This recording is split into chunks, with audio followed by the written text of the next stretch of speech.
వాక్యాన్ని ధ్యానం చేసుకుందామండి. కీర్తనలు 63:1 చదవగలరు. కీర్తనలు 63:1. దేవా, నా దేవుడవు నీవే, వేకువనే నిన్ను వెతకుదును. నీ బలమును నీ ప్రభావమును చూడవలనని పరిశుద్ధాలయమందు నేనెంతో ఆశతో నీ తట్టు కనిపెట్టి ఉన్నాను. చాలండి.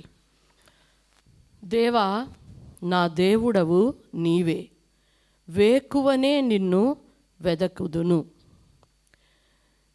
సంఘంలో ఉన్న ప్రతి ఒక్కరూ కూడాను దావీదు చెప్పిన ఈ మాటను ఊరికినే చెప్పడం కాదు, కానీ వారు దేవునితో యథార్థంగా వారి పూర్ణ హృదయంతో ఈ మాట చెప్పాలి, ఒక నిబంధన చేయాలి, ఒక తీర్మానం చేయాలి అని చెప్పి ఒక దైవ సేవకురాలిగా నేను ఆశపడుతూ ఉన్నాను, మిమ్మల్ని ప్రోత్సహిస్తూ ఉన్నాను. హల్లెలూయా. అక్కడ భక్తుడేమన్నాడండి? దేవా, నా దేవుడవు నీవే, వేకువనే నిన్ను వెదకుదును. వేకువనే ఆయనను వెదకాలండి. మన జీవితంలో ప్రతి ఉదయము ప్రతి దినము కూడాను వేకువనే ఆయనను వెదకాలి. ఒక సంఘంలో ఏర్పాటు చేయబడిన ఈ ప్రార్థనకు ఇలాగున వేకువనే వస్తున్నారు. 5 కల్లా ఇక్కడికి రావాలి అని అంటే ఖచ్చితంగా 4 గంటలకు లేస్తేనే కానీ 5కి ఇక్కడికి రాలేరు. మేము కూడా 4 కంటే ఇంకా అవతలే లేస్తాం కదా. అయితే ఇది అంటే ఇలా వేకువనే లేవడమే ఆయనను వెదకడం అనేది ప్రతి ఒక్కళ్ళకి సంఘంలో అలవాటు అవ్వాలి. హల్లెలూయా. ఎప్పుడైనా ప్రార్థన చేస్తే దేవుడు వినడా, ఉదయాన్ని చేస్తేనే వింటాడా, ఇలాంటివన్నీ కాదండి. మన ముందు ఎంతోమంది భక్తులు మాదిరిగా ఉంటూ ఉన్నారు. మనకు బాగా తెలుసు మన యేసయ్యే మన మాదిరి. మన యేసయ్య కూడా ఇలాగే చేశాడు కదా.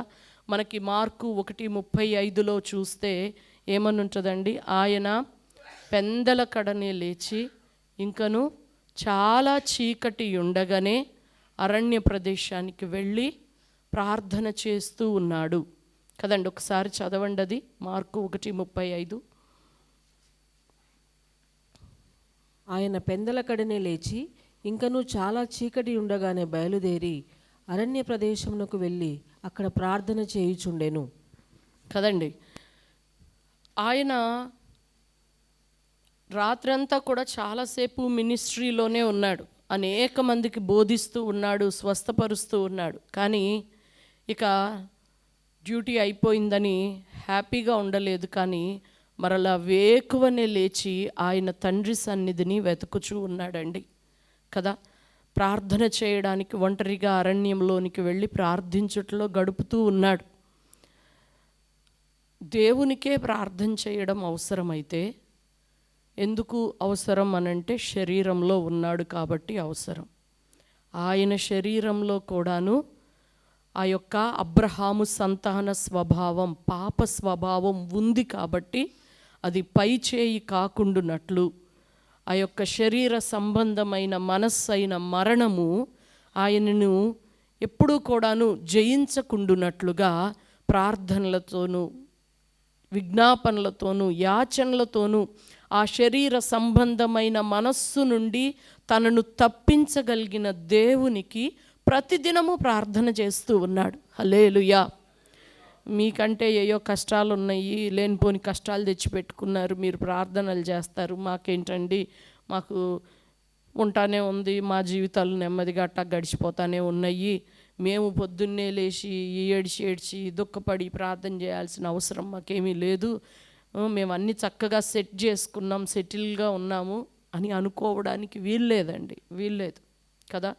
కొంతమంది ఏదన్నా కష్టం వస్తేనే ప్రార్థన అని అనుకుంటారు. కాదండి, అసలు ఈ శరీరంలో మనం ఉన్నంత కాలం కూడాను ఏ దినాన పడిపోతామో మనకు తెలియదు. మన శరీరాలలో ఇంకా పాప నియమం అనేది ఉంది. అది ఎప్పుడు బలపడి మనల్ని మింగేస్తుందో మనకు అర్థం కాదు.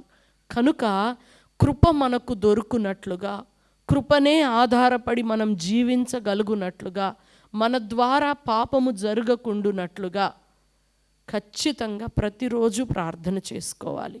హల్లెలూయా, హల్లెలూయా.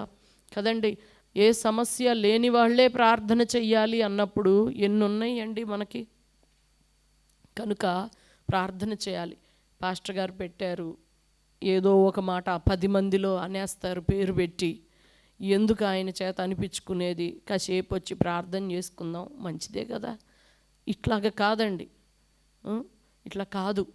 మన హృదయంలో నుండి ఆయన, దేవా నీవు దేవుడవు, నువ్వు నా దేవుడవు, నేను నిన్ను వేకువనే వెదకదెను, నా యొక్క ఇల్లు చక్కబెట్టుకుంటూ నా అవయవాలను, నా యొక్క ఆలోచనలను, నా యొక్క క్రియలను, నా యొక్క ప్రవర్తనను, వీటన్నిటినీ కూడాను చక్కబెట్టుకుంటూ నేను నిన్ను వెతుకుతానయ్యా అని చెప్పి మనం దేవునితో చెప్పగలగాలి, ఆ పని చేయగలగాలండి. ఎందుకంటే రేపు దాటితే మళ్ళా మీరు పొద్దున్నే కనపడరు కదా. కనుకనే ఈ మాట చెప్తూ ఉన్నాను. మీరు భార్యాభర్తలు, పిల్లలు, తల్లిదండ్రులు ఒకరినొకరు పురికొల్పుకోండి, ఒకరినొకరు హెచ్చరిక చేసుకోండి. వేకువనే లేవడానికి, ఆయన సన్నిధిని వెతకడానికి, కలిసి వెతకడానికి, వ్యక్తిగతంగా ఆయన సన్నిధిని వెతకడానికి కదండి. ఎందుకు అనంటే మనల్ని వెతుక్కుంటూ వచ్చేవి చాలా ఉంటాయి. మనుష్యులు వస్తారు, పనులు వస్తాయి, సమస్యలు వస్తాయి. దుష్టుడైతే ఎప్పుడు దొరుకుతామా అనే చూస్తూ ఉంటాడు. ఎన్నో మనల్ని వెతుకుతూనే వస్తాయి. వాటిని మంచిగా మనం డీల్ చేయాలి అని అంటే గనక ముందు మనం దేవుణ్ణి వెతకాలి. హల్లెలూయా కదండి. అసలు నాకు కూడా కొన్ని అనుభవాలు ఉంటాయి. పొద్దున్నే లేచే అలవాటు ఫస్ట్ నుండి ఉంది. లేవంగానే స్తోత్రం స్తోత్రం అని చెప్పి కొంచెం ప్రార్థన చేయగానే, అబ్బో ఈరోజు ఏం కూర వండాలి, క్యారేజ్లోకి పిల్లలకి ఈ బాక్స్ పెట్టాలా, ఈ టైం అవుతుందా, వాషింగ్ మిషన్ వస్తాయి అండి. హృదయంలో ఆలోచనలు వస్తాయి, కానీ వాటిని ప్రక్కకు దోసేసి అవి వెతుక్కుంటూ వస్తాయి. పనులు ఇన్ని ఎదురు చూస్తూ ఉంటాయి, మనుషులు ఇంతమంది ఎదురు చూస్తూ ఉంటారు. ఏదైనా నేను చక్కబెట్టుకొని చక్కగా చెయ్యాలి అని అంటే నేను ముందు ఆయన్ని వెతకాలి. కాబట్టి ఆయన్ని వెతకాలి అని దావీదు చెప్పుకుంటాడు, చూసావు, నా ప్రాణాన్ని నేను నిమ్మళపరుచుకున్నాను, నా ప్రాణమా, నా అంతరంగమందున్న సమస్తమా అని చెప్పి అలా మనకు మనం బోధ చేసుకోవడం కూడా మనకు రావాలి. హల్లెలూయా, హల్లెలూయా కదండి. ఇంకా అసలు ఇలాగున ముందు ఆ పాప స్వభావాన్ని బట్టే భయపడి ఆయన్ను వెతకాలి. ఆయన దేవుడు గనుక ఆయనను వెతకాలి, వేకువనే ఆ పని చెయ్యాలి. అంతేకాదండి, ఒక మాట ఉంటుంది చూడండి, సామెతలు 6:9 నుండి చదవండి. సామెతలు 6:9 నుండి చదవండి. సోమరి, ఎందాక నీవు పండుకొని ఎందువు, ఎప్పుడు నిద్ర లేచెదవు? ఇంకా కొంచెము నిద్రించదనని, కొంచెము కునికెదనని, కొంచెం సేపు చేతులు ముడుచుకొని పరుండెదనని నీవు అనుచుందువు. అందుచేత దోపిడిగాడు వచ్చినట్లు దారిద్ర్యము నీ యొద్దకు వచ్చును, ఆయుధదారుడు వచ్చినట్లు లేమి నీ యొద్దకు వచ్చును. చాలండి, ఇది జీవితాల్లో చాలాసార్లు ఉండేది కదండి.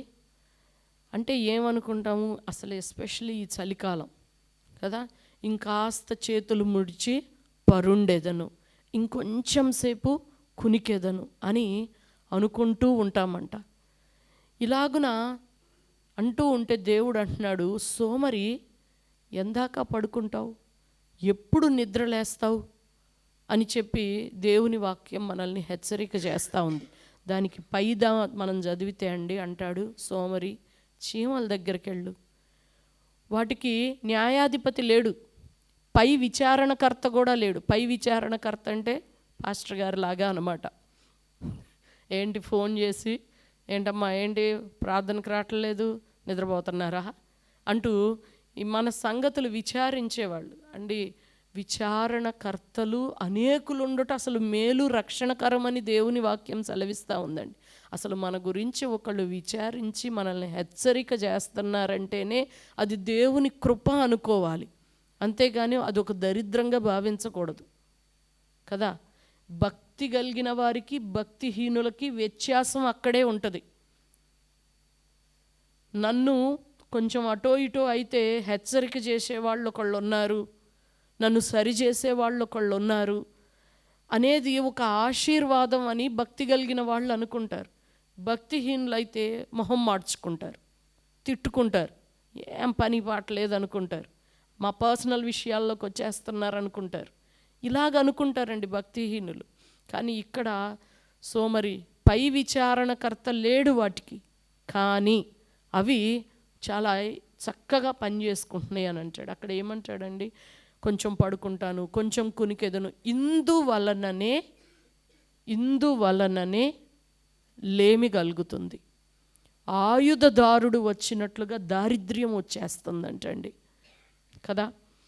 లేమి ఉండడానికి కారణం సోమరితనం, ఉదయాన్న లేవలేకపోవడం కదండి.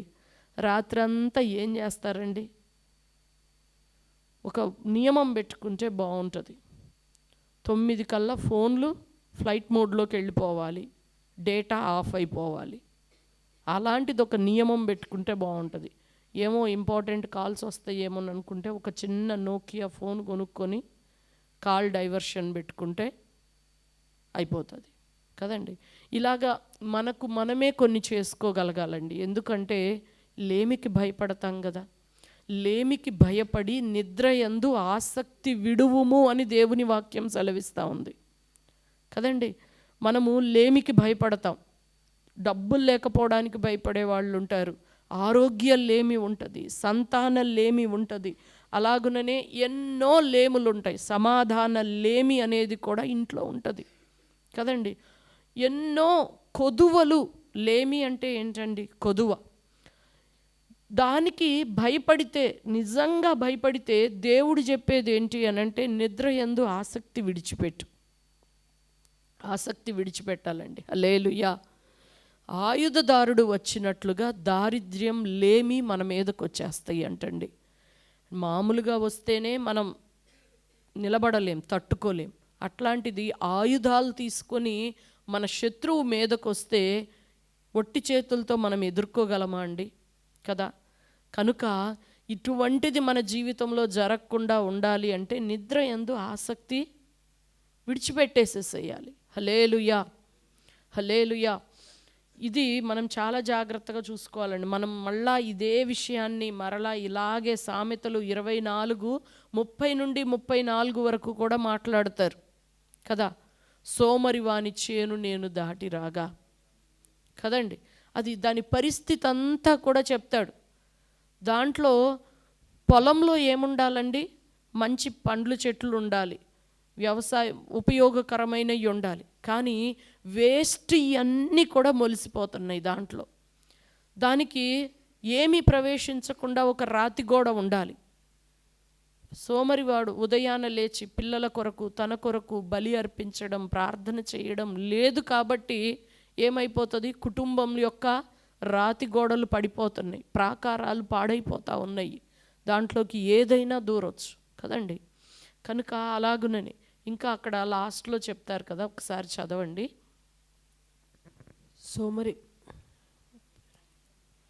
సోమరి వాని చేను నేను దాటి రాగా, తెరివిలేని వాని ద్రాక్ష తోట నేను దాటి రాగా, ఇదిగో దాని అందంతట ముండ్ల తుప్పలు బలిసి ఉండెను, దూలగొండ్లు దాని కప్పి ఉండెను, దాని రాతి గోడ పడి ఉండెను. నేను దాన్ని చూచి యోచన చేసుకొంటిని, దాన్ని కనిపెట్టి బుద్ధి తెచ్చుకొంటిని. ఇంకా కొంచెము నిద్ర, ఇంకా కొంచెము కొనుకుపాటు, పరుండుటకై ఇంకా కొంచెము చేతులు ముడుచుకొనుట, వీటి వలన నీకు దరిద్రత పరిగెత్తి వచ్చును, ఆయుధస్తుడు వచ్చినట్లు లేమి నీ మీదికి వచ్చును కదండి. మరలా చెప్తున్నాడు దేవుడు 2 మార్లు ఇదే సామెతల్లో ఇదే విషయాన్ని మరలా చెప్తా ఉన్నాడు. మనం భయపడాలండి. నేను ఇంతకుముందు కూడా చెప్పాను కదా, భయపడవద్దు అనేది ఎన్నోసార్లు బైబిల్లో దేవుడు తన బిడ్డలకు చెప్తూ ఉన్నాడు. ఎందుకంటే పరిస్థితులకు భయపడతా ఉంటాము, దుష్టునికి భయపడతా ఉంటాము, రేపటి దినమున ఏమి సంభవించునో అని భయపడతా ఉంటాము. ఇలాంటివి ఉంటాయి. భయపడొద్దు అని దేవుడు చెప్తూ ఉన్నాడు. ఇలా భయపడొద్దు అని చెప్పే దేవుడే లేమికి భయపడి నిద్రయందు ఆసక్తి విడవండి అని చెప్తున్నాడు కదండి. మనం భయపడడమే, కానీ భయపడి ఏం చేస్తున్నాం? ఆసక్తిని విడిచిపెట్టి ఆయన పాదాలు పట్టుకోవాలి కదా. మరి ఆ పని చెయ్యనప్పుడు ఆయుధదారుడు వచ్చినట్లే దారిద్ర్యము లేమి మన మీదకు వస్తాయి కదా. కాబట్టి ఈ దినాన ఒక తీర్మానం, ఒక స్థిరమైన నిర్ణయం చేసుకుందాం. ఒక్క మాట చెప్పి ముగిస్తాను. సామెతలు 26:16 చదవండి, తర్వాత 12 చదవండి. హేతువులు చూపగల 7 కంటే సోమరి తన దృష్టికి తానే జ్ఞానిని అనుకొనును. చాలండి. హేతువులు చూపగల 7 కంటే, అంటే 7 వచనాలు తీసుకొని వచ్చి నేను చూపించినా సరే, ఏంటి 7 చుట్టూ చేరి అట్లా కాదు ఇట్లా కాదు అంటూ సంజాయించినా సరే, సోమరి ఏమనుకుంటాడు? తన దృష్టికి తానే జ్ఞాని. వీళ్ళు ఇటనే చెప్తారులే అనుకుంటాడు. అబ్బా ఇట్లా కాకుండా ఇట్లా కూడా చెయ్యొచ్చులే అనుకుంటారు. దేవుడు కరుణామయుడు కాదా అనుకుంటాడు. ఎన్నెన్నో అనేసుకుంటూ ఉంటారండి. తమ దృష్టికి తామే జ్ఞాని. హేతువులు చూపగలిగే 7 పట్టుకొచ్చినా సరే సోమరోడి దృష్టికి వాడే జ్ఞాని కదా. 12 చదవండి. తన దృష్టికి జ్ఞానిని అనుకొను వానిని చూచితివా, వానిని గుణపరచుట కంటే మూర్ఖుని గుణపరచుట సులువు కదండి. అంటే సోమరోడిని గుణపరచడం కంటే మూర్ఖుని గుణపరచడం సులువు. మూర్ఖుణ్ణంట రోట్లో వేసి రోకట దంచినా వాని మూడత వదిలిపోదట కదా. మూర్ఖుణ్ణి అసలు వాడితో మాట్లాడొద్దు అని ఉంటుంది, వాడిని పనికి పెట్టుకోవద్దు అని ఉంటుంది కదా. ఎన్ని రకాలుగా ఉంటుంది. అట్లాంటోడే బెటర్ అట సోమరోడి కంటే కూడాను. మనం అనుకున్నంత సులువుగా లేదు. ఎందుకంటే నేటి జనరేషన్లో మిడ్నైట్ దాకా టైం వేస్ట్ చేసుకోవడము, ఉదయాన్నే లేవకుండా ఉండడము, సోమరితనంతో ఉండడము అనేది ఒక వాడుకైపోతూ ఉంది. మనకి కాకూడదు, మన పిల్లలకు కూడా కాకూడదు. హల్లెలూయా. ఇది మనం మన పిల్లలకు నేర్పించగలగాలి. మనం చేసుకోవడమే కాదు, మన పిల్లలకు నేర్పించాలి. హల్లెలూయా. అసలు ఎక్కడ దాకో ఎందుకండి, యూట్యూబ్లో ఓపెన్ చేస్తే వాడు చెప్తా ఉంటాడు, మోస్ట్ సక్సెస్ఫుల్ పర్సన్స్ ఎవరైనా ఉన్నారు అని అంటే వాళ్ళు చాలా వేకువనే లేచిన వాళ్ళుగా, తమ పనులు చక్కబెట్టుకున్న వాళ్ళుగా ఉంటారట. ఆ విషయాలన్నీ యూట్యూబ్లో, అంటే ఏంటి, పర్సనాలిటీ డెవలప్మెంట్ విషయాలు చెప్పే వాళ్ళు కూడాను ఈ విషయాలు చెప్తా ఉన్నారు. మరి క్రైస్తవులమైన మనము వాళ్ళకంటే 10 అడుగులు ముందుండాల్సిన వాళ్ళం కదండి. కనుక ఇక అయిపోయింది, రేపటితో ఇక ఇది వదిలిపోయింది అనుకోవద్దు. మన జీవితాలలో ఆశీర్వాదం దొరుకునట్లు ఖచ్చితంగా దేవుడితో ఒక తీర్మానం చేసుకోండి, ఒక నిర్ణయం చేసుకోనండి. ఇంకా ఎందాక పడుకుంటాం, ఎప్పుడు నిద్రలేస్తాం. రింగ్ టోన్ కూడా పెట్టుకున్నారు కొంతమందిది. ఏంటి అనంటే అలారం వస్తే దాన్ని బంద్ చేస్తున్నారని ఈ వాక్యాన్ని రింగ్ టోన్గా అనమాట. సోమరి ఎందాక పండుకునేదవు, ఎప్పుడు నిద్రలేచేదవు, ఇంకాస్త కునికెదను, ఇంకాస్త పరుండేదను అని నీవు అనుకొనుచున్నావా, ఇదిగో ఆయుధదారుడు వచ్చినట్లు లేమి నీ మీదకు వస్తుంది అంట రింగ్ టోన్ పెట్టుకున్నారు. అంటే కనీసం ఆ వాక్యం వినైనా సరే ఒక్కసారి భయం వచ్చి లేచి కూర్చొని ప్రార్థన చేసుకుంటాను అని తనకు తానే అనుకున్న వాళ్ళు కూడా ఉన్నారు కదండి.